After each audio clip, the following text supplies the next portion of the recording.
Excuse me sir. हाँ बेटा बताइए। सर DPSRN के 11th को है लास्ट। अच्छा 11th को लास्ट है, यही ना 11th? यस सर, और फिर 2 दिसंबर से सेकंड प्री बोर्ड स्टार्ट हो जाएगा।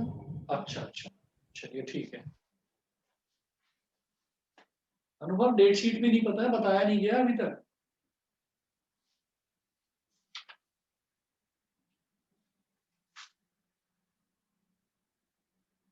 एक्सरसाइज 8.2 का क्वेश्चन नंबर 13। क्वेश्चन नंबर 13 है, in a right triangle ABC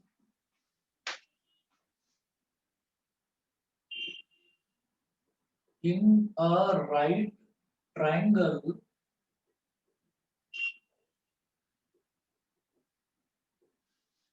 in a right triangle ABC in which angle B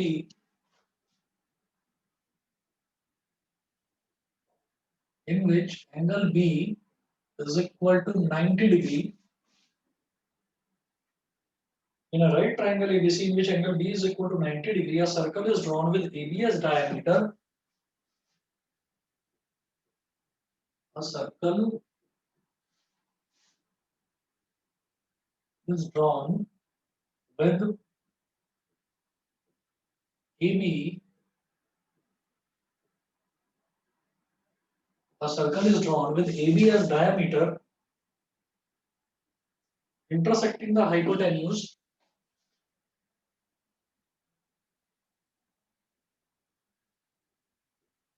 intersecting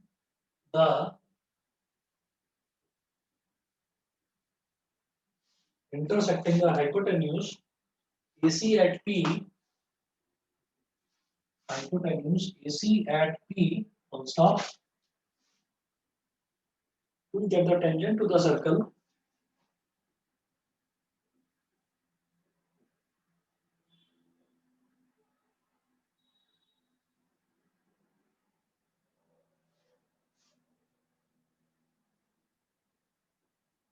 Prove that the tangent to the circle at P, prove that the tangent to the circle at P bisects BC.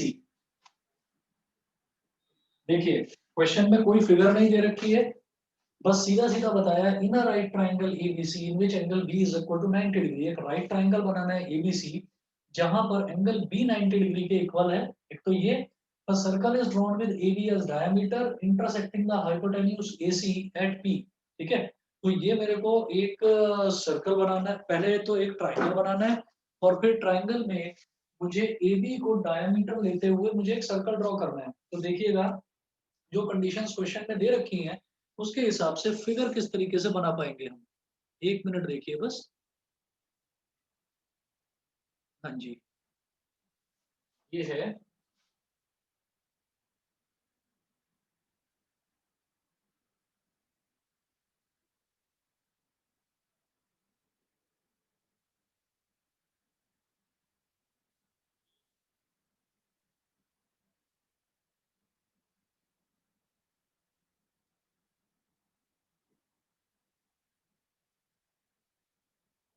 Right triangle हो गया ABC, ABC ये right triangle हो गया, पहली चीज तो ये हो गई।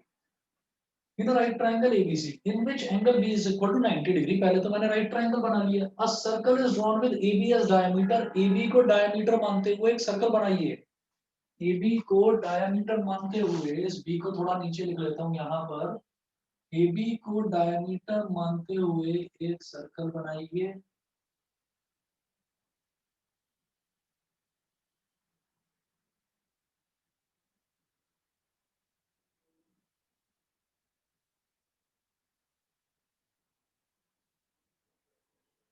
बेटा समझ गए, AB को डायमीटर मानते हुए हमने एक सर्कल बना लिया। उसके बाद इन्होंने बोला है intersecting the hypotenuse AC at P। ये हाइपोटेन्यूज जो AC है,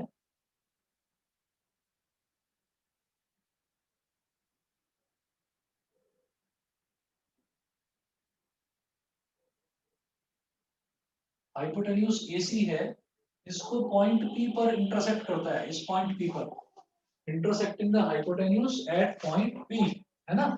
अच्छा, prove that the tangent to the circle at P, अगर पी पॉइंट पर एक टेंजेंट डाल दिया जाए, पॉइंट पी पर अगर सर्कल पर एक टेंजेंट डाल दिया जाए,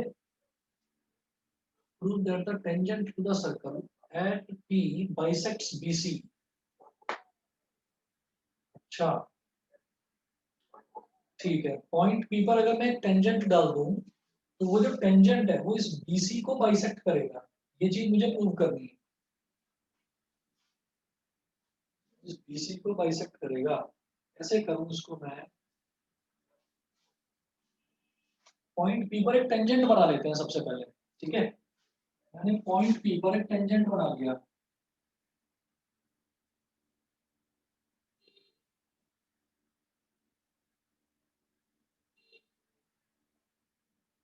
इसको आप बोल दीजिए क्यू और इसको बोल दीजिए आर, ये क्यू आर, ये टेंजेंट हो गया। मुझे क्या प्रूव करना है कि ये इस बीसी को बाइसेक्ट कर रहा है, तो इस पॉइंट को डी मान लीजिए, ये पॉइंट डी हो गया। मुझे प्रूव करना है कि B D is equal to D C. बताइए बेटा, क्वेश्चन अगर सभी बच्चों को क्लियर है तो बताओ। हाँ जी सर। Yes sir. सबको क्वेश्चन क्लियर है ना? तो अब आप देखिएगा इसमें मैं किस तरीके यस सर। से, ठीक है जी ठीक है। अब इसमें हम क्या लेकर चलेंगे कि ये जो सर्कल है, ये जो ए बी है, ये सर्कल का डायमीटर है, यानी कि यहाँ कहीं सेंटर होगा, ठीक है। अच्छा जी, उसके बाद ये वाला एंगल इन्होंने 90 डिग्री दे रखा है, समझ में आ गया, इतना भी ठीक है। और अब ये वाला एंगल 90 डिग्री दे रखा है और पॉइंट पी से ये होकर गुजरता है, पॉइंट पी पर ये इंटरसेक्ट करता है। जब ये पॉइंट पी पर इंटरसेक्ट करता है तो मैं इन दोनों का रेशो,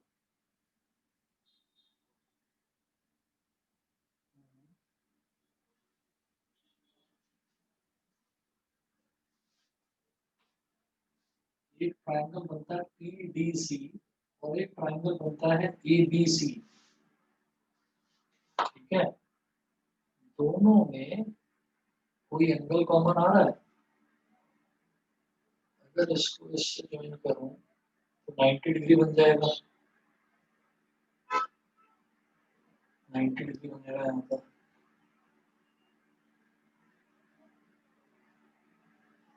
इस 90 डिग्री से ये 90 डिग्री दे ही रखा है, ये रेडियस है। चलिए, मैंने इसको सेंटर को माना सर्कल का और मैंने इससे इसको ज्वाइन कर दिया, ठीक है। तो यहाँ पर मैं लिखूंगा कंस्ट्रक्शन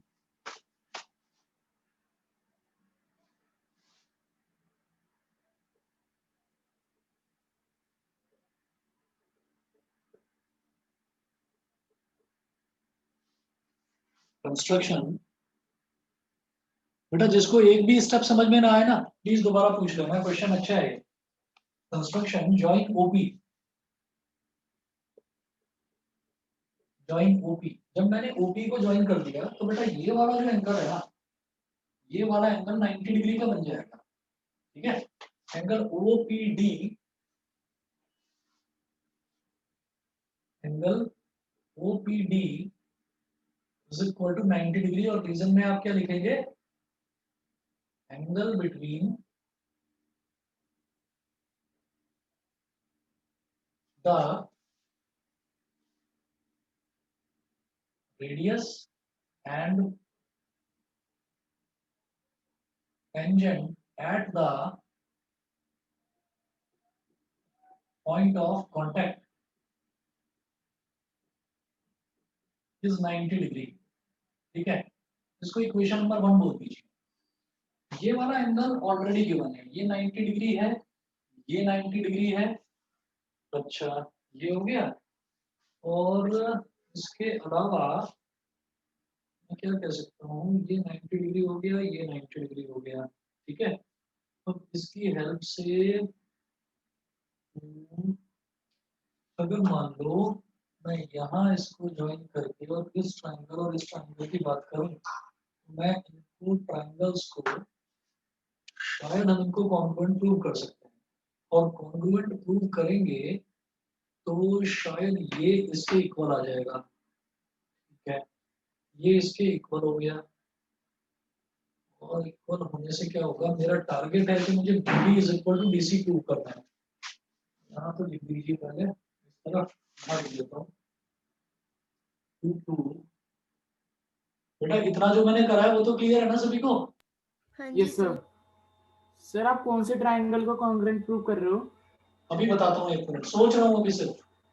अच्छा ओके। अभी सिर्फ Excuse मैं me, ये sir. सोच रहा हूँ कि अगर मैं इसको ज्वाइन कर दूं, यहाँ से OD को ज्वाइन कर दूं, ऐसे ऐसे अगर मैं OD को ज्वाइन कर दूं, डॉटेड लाइन है,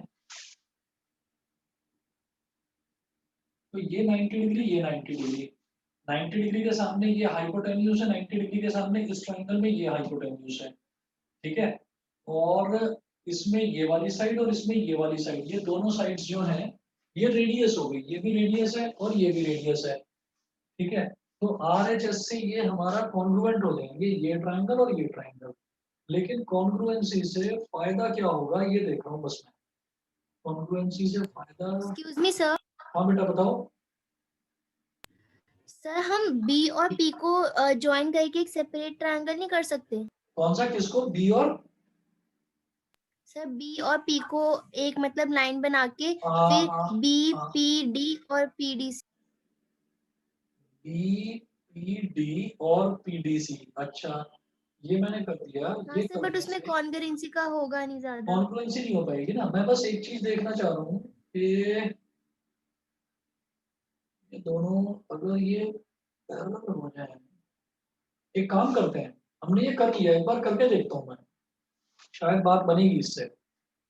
ये 90, ये 90 और ये सिमिलर भी अगर हो गए ना, अगर सिमिलर भी हो गए तो भी शायद, हाँ हाँ हाँ।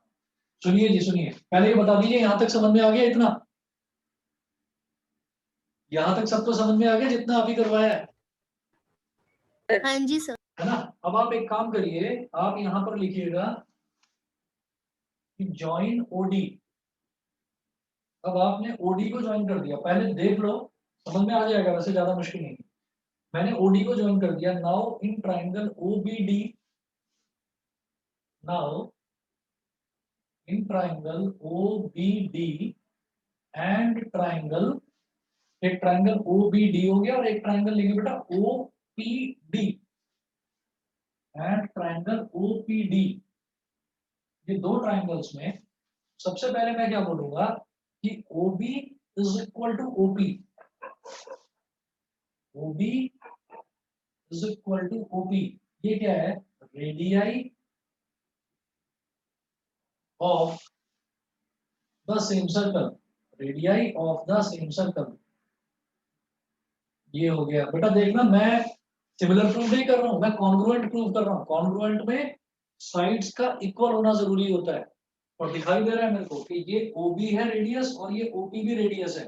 ट्राइंगल ले रहा हूं दो, OBD ये वाला और OPD ये वाला, मतलब ये और ये ट्राइंगल। तो OB is equal to OP हो गया। फिर उसके बाद मैं बोलूंगा कि OBD ये वाला angle, angle OBD is equal to angle OPD, क्योंकि दोनों ही 90 डिग्री के इक्वल हैं। ये हो गया। और ये करने के बाद में फिर आप ये देखिए, इस ट्राइंगल में OBD में 90 डिग्री के सामने वाली साइड हाइपोटेन्यूज क्या है, OD, और इस ट्राइंगल में OPD में 90 डिग्री के सामने वाली साइड क्या है, इसमें भी OD, और OD दोनों में लाई कर रहा है। तो हाइपोटेन्यूज इज कॉमन, कॉमन है तो इक्वल है ही, सीधी बात है। मैं क्या लिखूंगा यहाँ पर कि OD is equal to OD, common side बेटा दिखाई दे रहा है नीचे का? Yes sir.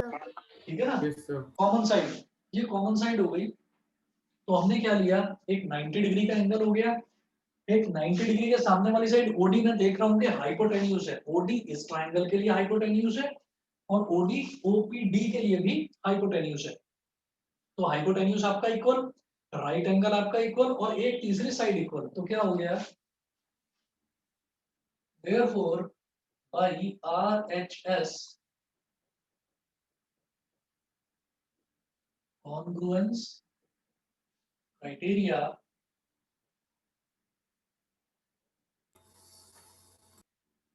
triangle OBD is congruent to triangle OPD. OBD और OPD दोनों के दोनों कॉन्ग्रुएंट हो गए। अच्छा, अब जब दोनों कॉन्ग्रुएंट हो गए तो इसका मतलब क्या है? अब इसमें आप ये देखिएगा कि मैं एंगल्स की बात करूंगा बेटा, तो मैं ये वाला एंगल ले रहा हूँ, एक तो ये वाला। इस ट्राइंगल में अगर मैं OBD की बात करूं तो इसका एंगल D और OPD का एंगल D दोनों इक्वल है। सही है कि नहीं? कुछ गलती तो नहीं करी हमने? सर हाँ बोलो। सर क्या DB इक्वल्स टू DP नहीं हो सकता? क्या DB is equal to DP? DB is equal to DP? हाँ है ना, बिल्कुल सही आइडिया दिया तुमने। इससे तो और भी अच्छा हो जाएगा।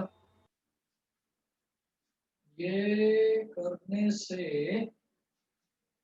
एक नेट RHS है ना, तो OB is equal to OP आ रहा है, ठीक है। BD is equal to PD आ रहा है, ये भी ठीक है। और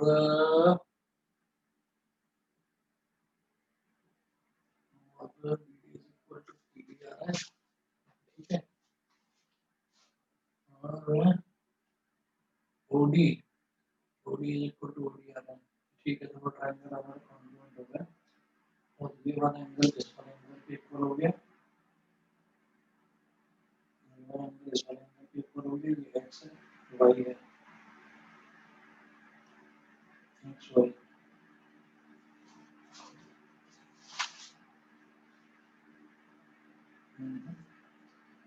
x for x, 2x for 2y, 2x for 2y। अरे यार अटक गए इसमें तो फिर से।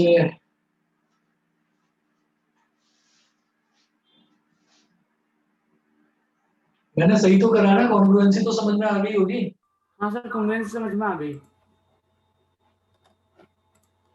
ODB और ODP और ODP ये दोनों एंगल्स हमारे इक्वल हो गए। चलिए जी, ये दोनों एंगल्स इक्वल हो गए। तो अगर ये x है तो ये भी x है, और वो वाला एंगल y है तो वो भी y है। बस मैं एक काम चाह रहा था यहाँ पर, ये जो है कैसे भी करके मैं ना इसको स्क्वायर प्रूव करना चाह रहा हूँ।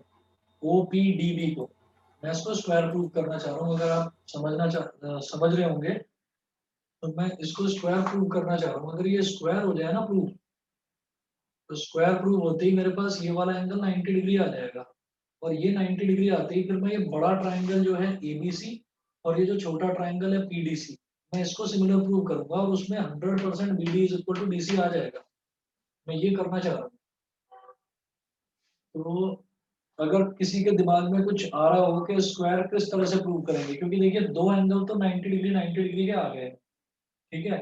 और अब मेरे को इसमें क्या करना है कि इसमें से और इसमें से कोई एक एंगल 90 डिग्री का आ जाए, और ये वाली साइड रेडियस है, ये वाली साइड रेडियस है, ये वाली साइड रेडियस है, तो ये एडजेसेंट साइड्स इक्वल है ही, ठीक है। मतलब बाजू बाजू वाली साइड्स इक्वल है ही। एक एंगल और 90 डिग्री आ जाए तो फिर मैं ये कह सकता हूँ कि हाँ ये स्क्वायर हो गया, क्योंकि तीन एंगल 90 डिग्री आते ही चौथा अपने आप ही 90 डिग्री हो जाएगा। मैं इस चक्कर में लग रहा हूँ। तो ये वाली साइड इस वाली साइड के इक्वल है, और BD PD के इक्वल हो जाएगी। क्या उससे मैं स्क्वायर कह सकता हूँ इसको? ये वाली साइड इस वाली साइड के इक्वल हो जाएगी।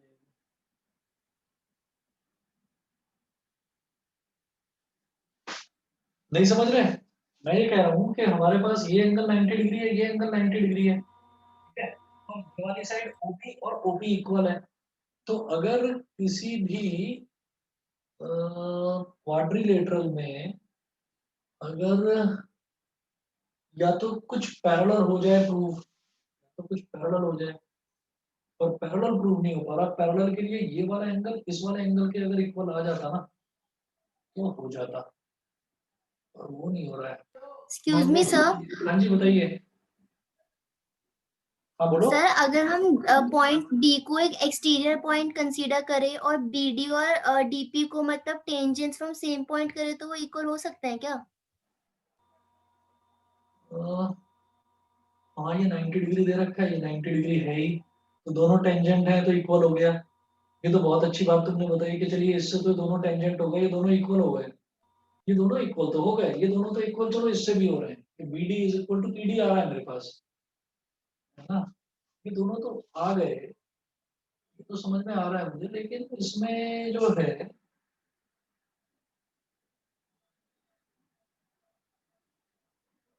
मुझे करना है B D is equal to D C. तो ये जो इस B D is equal to D C ये प्रूव करना है। तो ये वाला एंगल 90 डिग्री एक बार मिल जाए ना तो बात बन जाएगी। साइक्लिक क्वाड्रिलेटरल भी नहीं बन रहा है।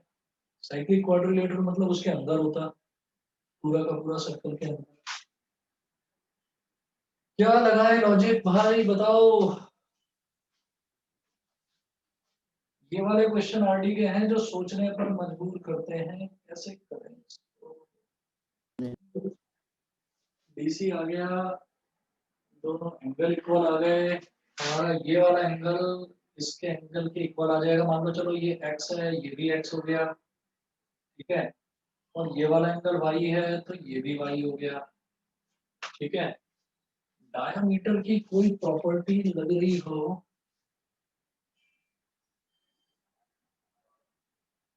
90 डिग्री है,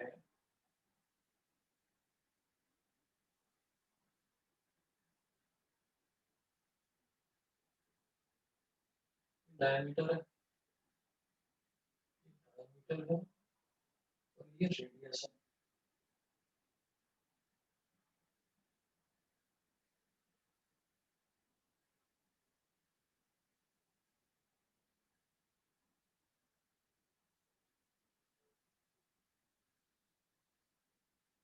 डिग्री है, टेंजेंट है। यार दिखाई तो दे रहा है ये एंगल 90 डिग्री बनेगा, लेकिन मैं क्या प्रॉपर्टी बोलूंगा, कुछ आप लोगों को अगर याद आ रहा हो।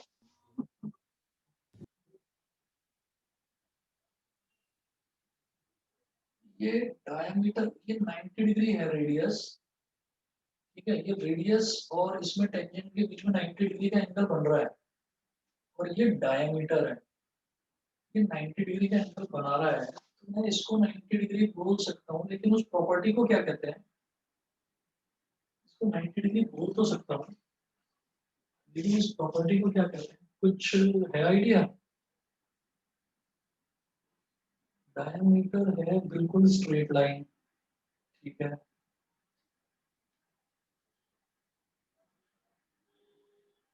जब ये 90 डिग्री है तो क्या मैं इसको डायमीटर के पैरेलल बोल सकता हूँ।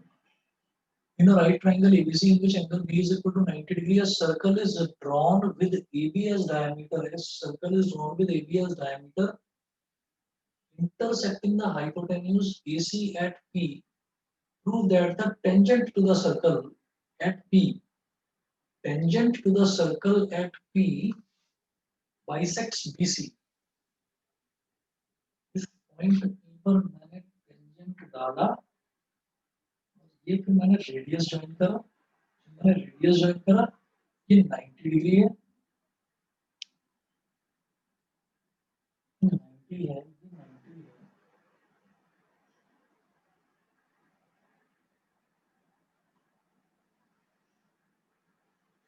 सारे के सारे चुप बैठे हुए हो, कोई तो आइडिया दो भाई।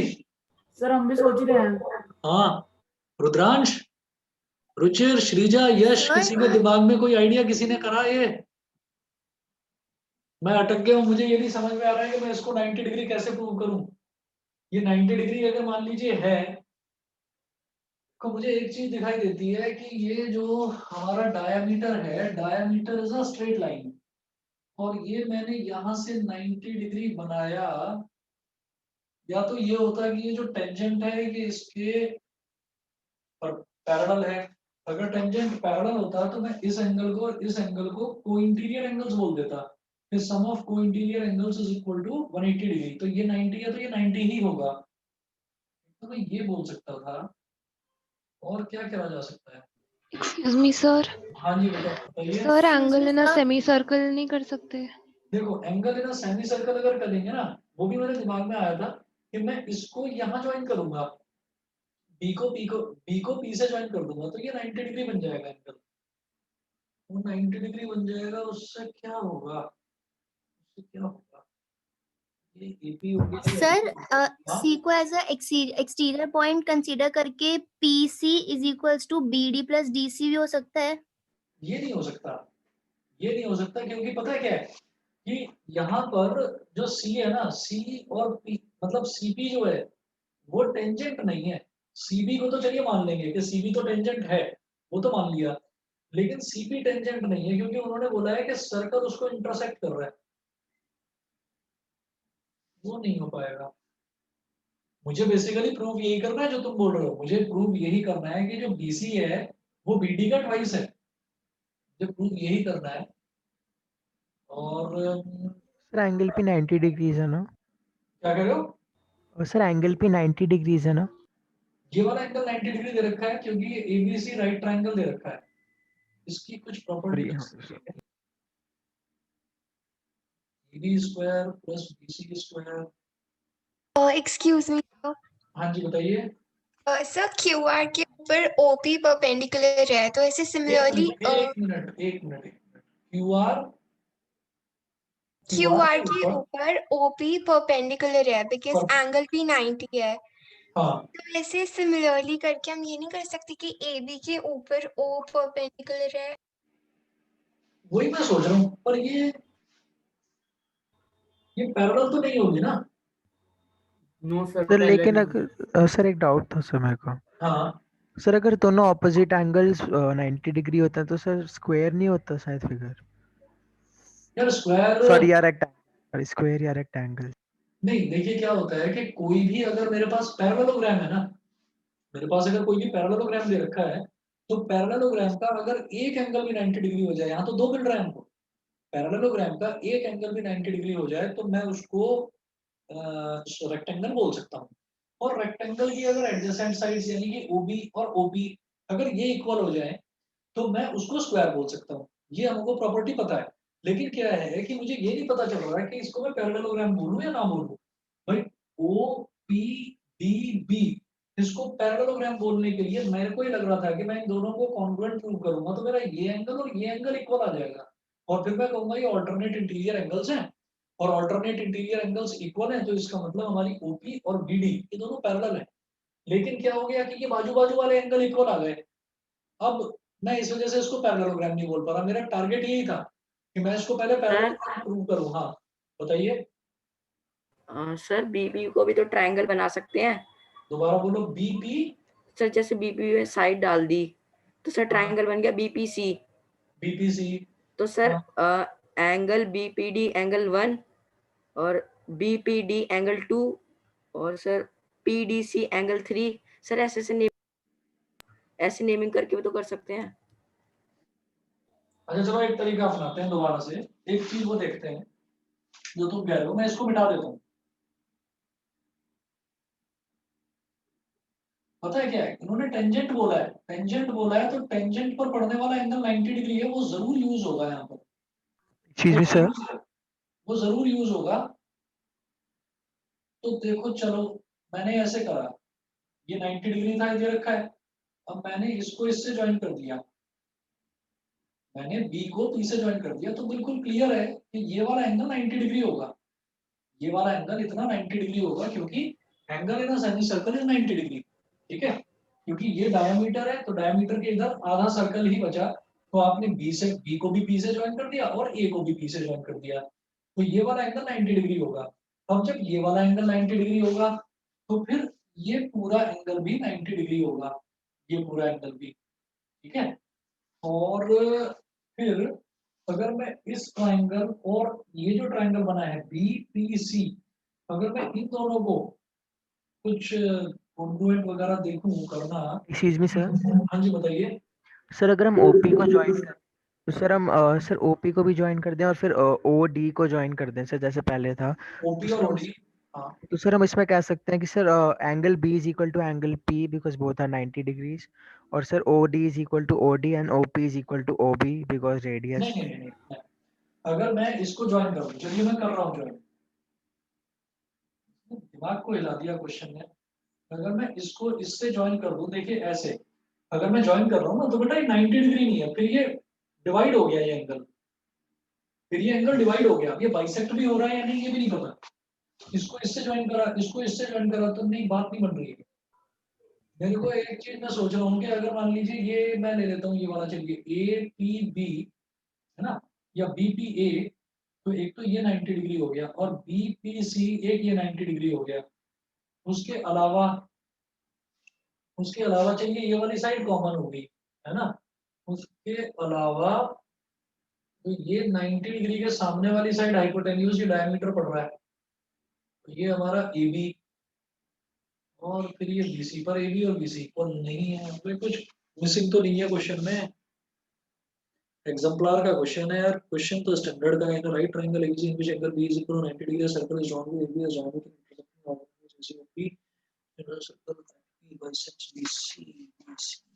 सर इस क्वेश्चन में आधे घंटे से ज्यादा लग गए अरे सर। वो तो मुझे पता है, सर छोड़ दो, ज्यादा लग आगे गया, कर लेकिन लो। लेकिन दिमाग तो चल रहा है ना सभी का, सोच तो रहे हो। अभी मैं हिंट भी देखता हूँ तो क्वेश्चन नंबर 12 के बाद 13 14 का कोई हिंट भी नहीं दे रखा है इसमें। 12 के बाद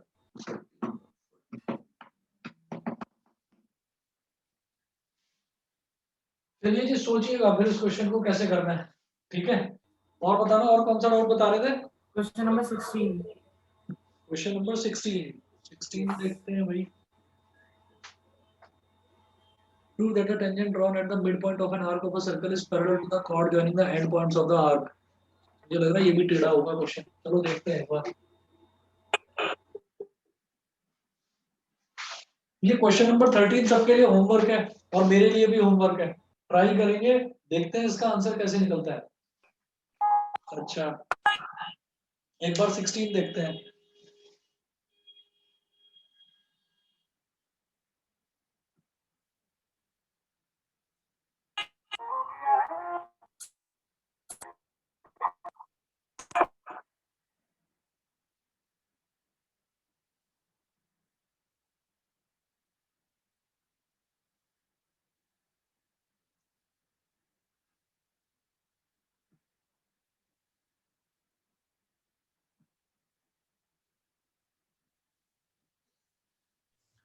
चलो क्वेश्चन नंबर 16 एक बार देखते हैं, मैं इधर लिख रहा हूँ, ये भी देखिएगा।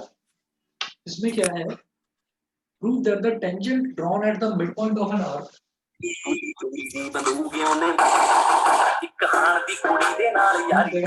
अरे किसने गाने वगैरह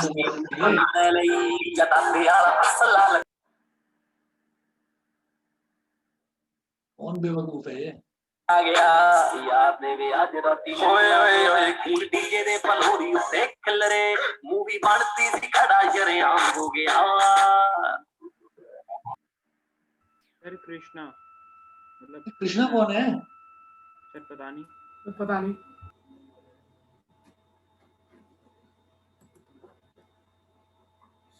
सर शायद सर आप एक मीटिंग का सर रूम रखा करो ना। क्या सर एक मीटिंग का आप एक रूम रखा करो ना, आपको पहले रिक्वेस्ट आएगी जिनको आपको इन करना मीटिंग में। अरे वो तो मेरे को मालूम है, लेकिन उसमें ना टाइम बहुत वेस्ट होता है भाई, बार बार वो रिक्वेस्ट आती रहेगी, मैं क्लास को छोड़कर बार बार रिक्वेस्ट एक्सेप्ट करूंगा, ये पता नहीं कोई बेवकूफ होगा। सर एक कृष्ण सोसाइटी वाला जो पहले पढ़ता था वही है शायद, सर वही उसमें हरकत करता है सर ऐसी। ग्रुप में भी कुछ, ग्रुप में कह रहा हूँ एवरीवन वाला जो चैट ग्रुप है इसमें जूम में, उसमें कुछ भेजा है सर, सक्षम ने भेजा है सर उसने लिखा है पता नहीं क्या। हाँ सर। ये क्या लिखा है? अच्छा, कृष्णा टू एवरीवन, सर सक्षम ना भेजा ना सक्षम ने भेजा, सक्षम ने भेजा है, सक्षम ने भेजा है। अच्छा चलो ठीक, देखता हूँ इनको किसने किसको भेजा है। Prove that the tangent drawn at the midpoint of an arc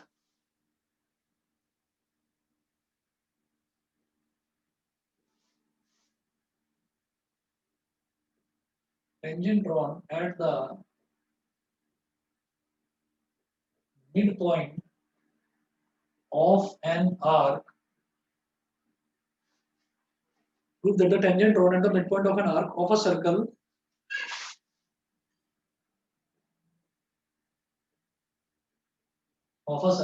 is parallel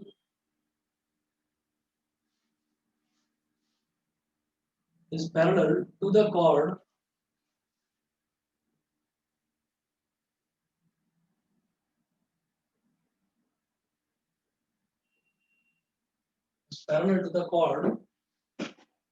joining the endpoints of the arc. Joining the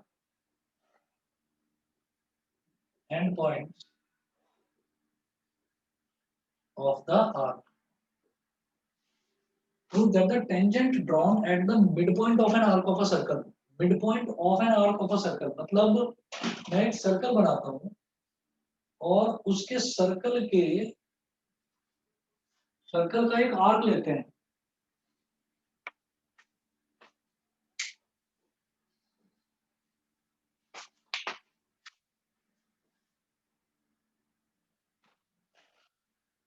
एक सर्कल हो गया.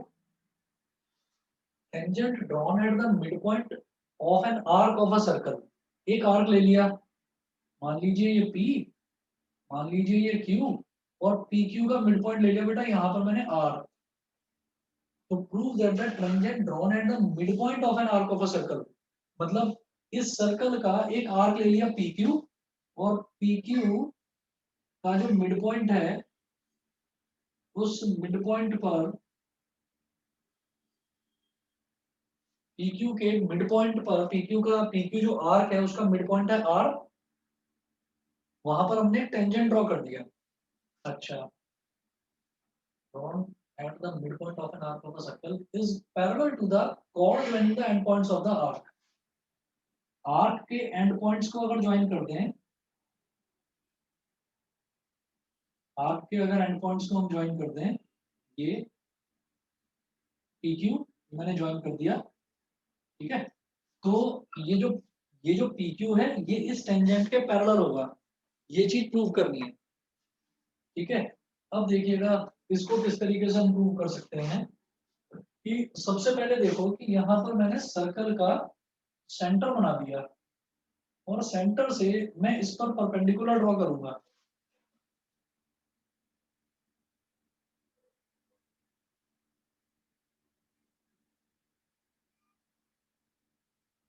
सेंटर से हमने इस पर परपेंडिकुलर ड्रॉ करा. तो perpendicular from the centre to a chord bisects the chord. ये प्रॉपर्टी होती है, मालूम है. Perpendicular from the centre to a chord bisects the chord. तो इस वाले पॉइंट को मैंने बोल दिया PQRS बोल दीजिए इसको. तो ये PS और QS ये इक्वल हो जाएगा. ये बताइए सबको क्लियर है इतना? Yes sir.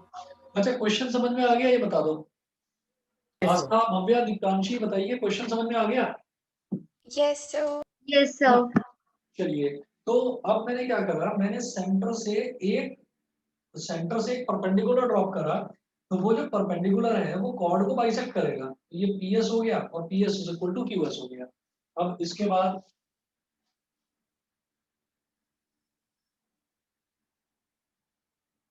बाद आप ये देखिएगा कि अगर मैं इस S को आगे एक्सटेंड कर दूं ऐसे,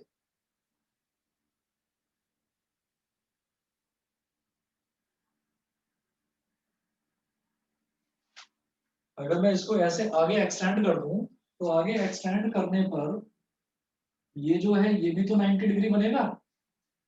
यस सर. बताइए. तो ये एक तरह से क्या हो गया, ये रेडियस हो गया और रेडियस में और टेंजेंट के पॉइंट ऑफ कांटेक्ट में 90 डिग्री का एंगल बनता है. तो इससे क्या समझ में आता है कि जब ये वाला एंगल 90 डिग्री और ये वाला एंगल 90 डिग्री, मैं यहाँ पर अब मेंशन कर रहा हूँ, पहले तो आप समझ लीजिए इसको. जब ये वाला एंगल 90 डिग्री, ये वाला एंगल 90 डिग्री, तो ये कॉरस्पॉन्डिंग एंगल्स हो गए. जब ये 90 तो इसका मतलब ये वाली लाइन और ये वाली लाइन पैरेलल हो गई because corresponding angles are equal. बताइए समझ में आ गया? Yes sir. अक्षत क्लियर है? अक्षत क्लियर है? Yes sir. कहिए हर्षित, पार्थ, क्लियर है? Yes sir. ठीक है। अच्छा अब देखिएगा, ये हमारे पास ये हो गया और ये हो गया। अब इसके बाद मैं ये कहूंगा कि यहाँ पर मैंने करा क्या है, पहले तो मैंने समझाया, ये आपको समझ में आ गया है। अब मैं इस चीज को ना लिखकर बता रहा हूँ कि कैसे लिखना है। ड्रॉप अ परपेंडिकुलर फ्रॉम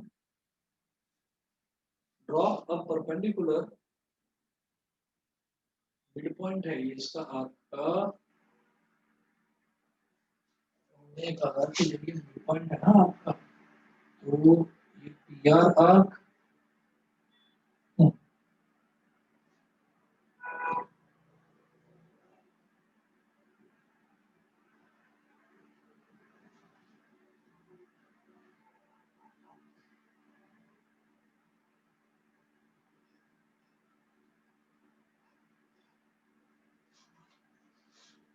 ये इससे इक्वल होगा, ये कॉमन होगा और ये 90 डिग्री होगा। Drop a perpendicular from O on PQ, from O on PQ, ये हमने कर लिया। तो इसका मतलब हो जाएगा PS is equal to SQ।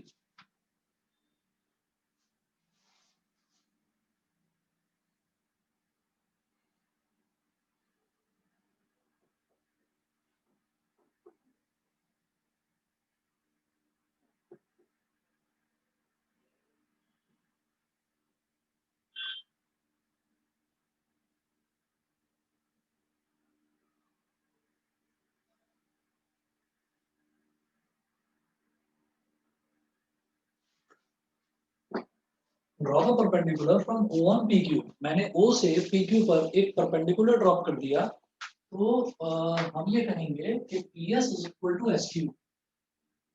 PS is equal to SQ और रीजन में लिखेंगे कि perpendicular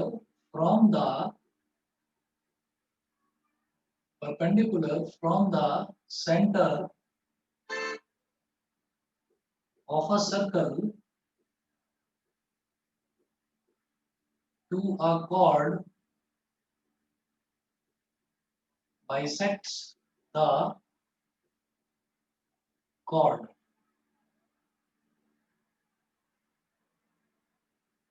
Perpendicular from the center of a circle to a chord bisects the chord। तो ये हमारे पास PS is equal to QS आ गया। ठीक है, पहली चीज तो ये होगी, PS is equal to QS। ठीक, उसके बाद नेक्स्ट मैं क्या कहूंगा कि now in triangle RSP and RSQ, जब ये 90 है तो ये भी एक स्ट्रेट लाइन है, ये भी 90 डिग्री होगा और ये भी 90 डिग्री होगा। ठीक है, तो अब हम ये कहेंगे कि जो ये आर्क दे रखी है ना PQ, इस आर्क का ये मिड पॉइंट दे रखा है PR, इस आर्क का मिड पॉइंट दे रखा है PR, तो इससे क्या होगा कि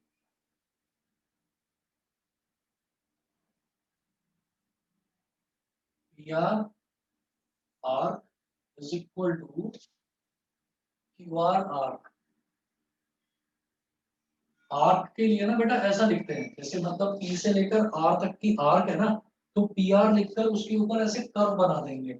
ऐसे ही Q से लेकर R तक की आर्क है तो QR लिखकर उसके ऊपर कर्व बना देंगे, QR लिखकर उसके ऊपर हम कर्व बना देंगे। और अब आप ये देखिएगा arc PR is equal to arc QR हो गया। अब मैं क्या करूंगा इसमें कि अब इसमें हम क्या करेंगे कि भाई इट इंप्लाइज दैट PR जब आर्क इक्वल है तो उसकी कॉरस्पॉन्डिंग कॉर्ड भी इक्वल होगी। जब ये PR आर्क है तो जब आर्क इक्वल होती है ना, तो जो आर्क के एंड पॉइंट्स होते हैं उनको अगर मैं ज्वाइन कर दूं तो कॉर्ड बन जाती है। तो ये जो PR कॉर्ड है और QR कॉर्ड है ये दोनों इक्वल हो गए। तो अब आप ये देखो कि जब PR भी इक्वल, QR भी इक्वल और ये RS ये तो कॉमन है ही दोनों में, ये दोनों में कॉमन हो गया। PS is equal to ST हो गया, ये और ये दोनों इक्वल हो गए and RS is equal to RS।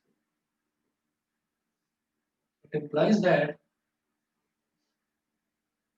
It implies that triangle RSP is congruent to triangle RSQ. ठीक है, और रीजन में क्या लिखेंगे? Bye triple S congruence criteria.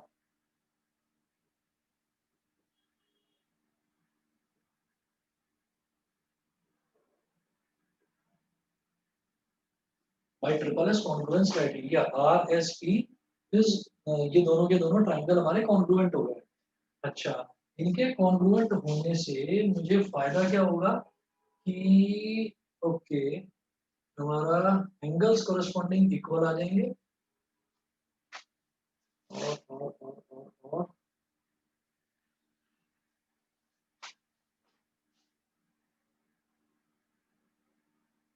it implies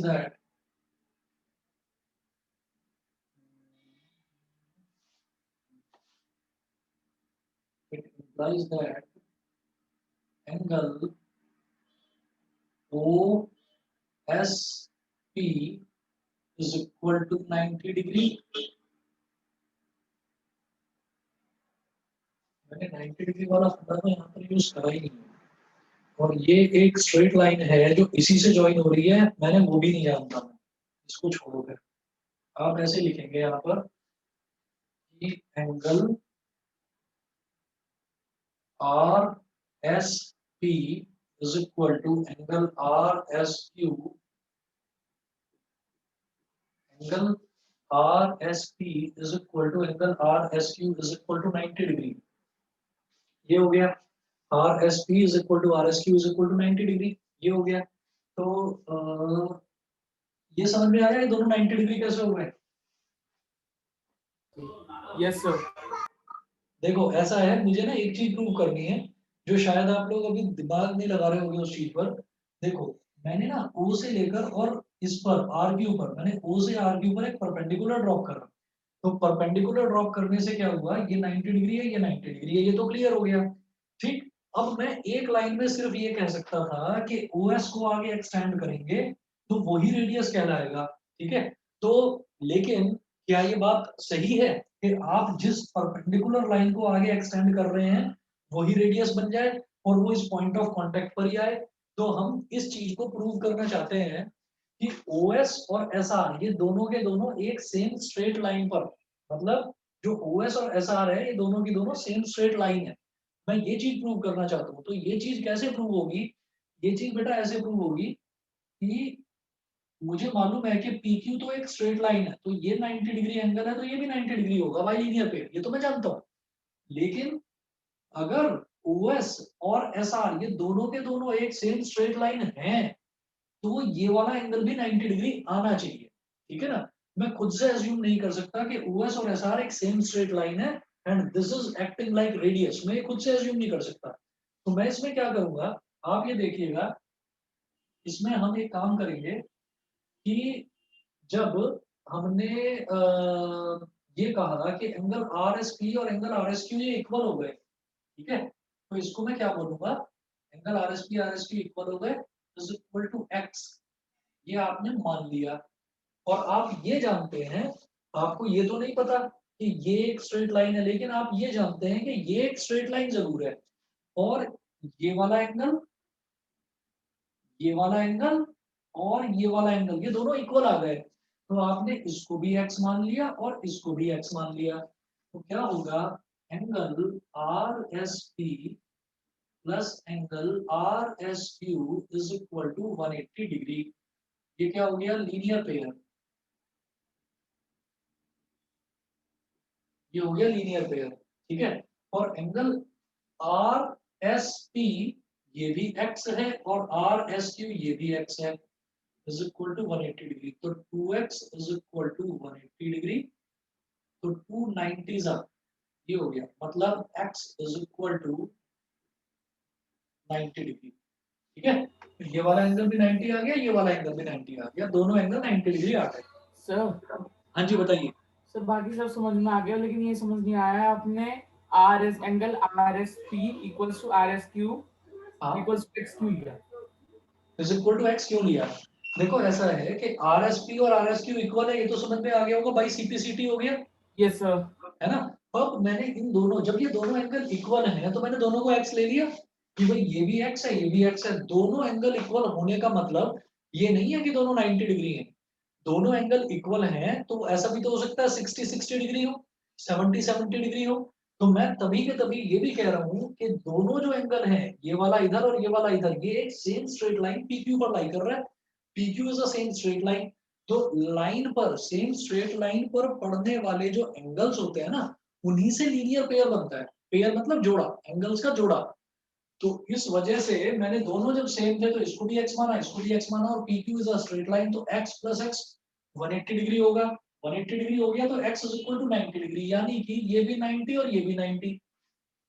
तो अब जब ये भी 90 और ये भी 90, तो जब ये भी 90 एंगल है और ये भी 90 डिग्री एंगल है, तो इसका मतलब OSR is a straight line. समझ गए?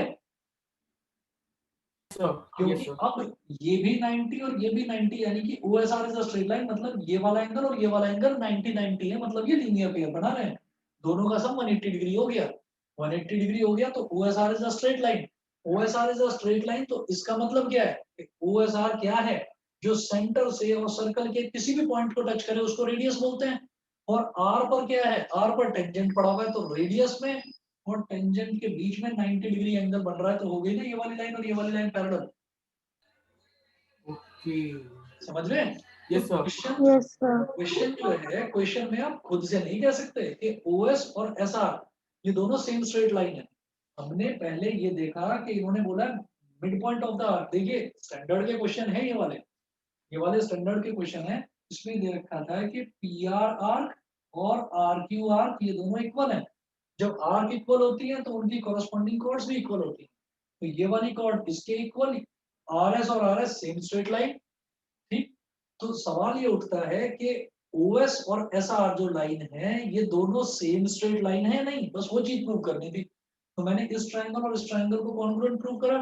कॉन्ग्रुएंट प्रूव करने के बाद हमारे पास जब आया ये एंगल और ये एंगल इक्वल आ गया, तो हमने कहा कि इसको भी x मानो, इसको भी x मानो, तो x प्लस x कितना हो गया? 2x। और 2x इज इक्वल टू कितना? लीनियर पेयर 180 डिग्री, तो ये भी 90 आ गया। अब ये 90 है और ये 90 मैं जानता ही हूँ, ये है ही 90, परपेंडिकुलर मैंने खुद ड्रॉप करा है। तो ये 90 प्लस 90 कितना हो गया टोटल? 180। 180 का मतलब ही ये है कि OSR is a straight line. OSR एक स्ट्रेट लाइन बन गई। और जब OSR एक स्ट्रेट लाइन है तो ये रेडियस है, और रेडियस के और इसके बीच में 90 डिग्री का एंगल बनता है। ये 90 कॉरस्पॉन्डिंग एंगल्स, तो PQ is parallel to this tangent. बताइए समझ गए? Yes sir. ठीक है, लिख लेना इसको अपने आप। और जो इससे पहले वाला क्वेश्चन था जिसमें आधा घंटा Excuse me, sir. उस क्वेश्चन को भी ट्राई करना। सर वो क्वेश्चन सर शायद हो गया मेरे से प्रूफ सर। चलो ठीक है, जिस भी बच्चे से हो ना वो वाला क्वेश्चन मेरे को सॉल्व करके एक बार भेजना, मैं भी देखता हूँ कि क्या है। बस एक एंगल 90 डिग्री समझ में तो आ रहा है कि वो 90 डिग्री है, लेकिन वो क्यों है उसका एग्जैक्ट रीजन नहीं समझ में आ रहा। तो Excuse अगर me, पार्ट sir. तुमसे हो गया तो भेजो, मैं देखता हूँ। एक्सक्यूज मी जी सर। सर। हाँ जी बेटा बताइए। सर मैंने भी कर लिया, मैं भेज देती हूँ अभी। जिस बच्चे ने कर लिया हो या जिस बच्चे के दिमाग में कोई आइडिया आ रहा हो वो भेजना मेरे को, मैं देखता हूँ ऐसा क्या हो गया कि ये क्वेश्चन अटक रहा नहीं हो रहा है। ठीक है, Excuse me, sir. चलिए जी ठीक है बेटा। Excuse me, sir. हाँ जी बेटा बताओ। सर इसमें हम बस ये भूल गए सर बिकॉज वो टेंजेंट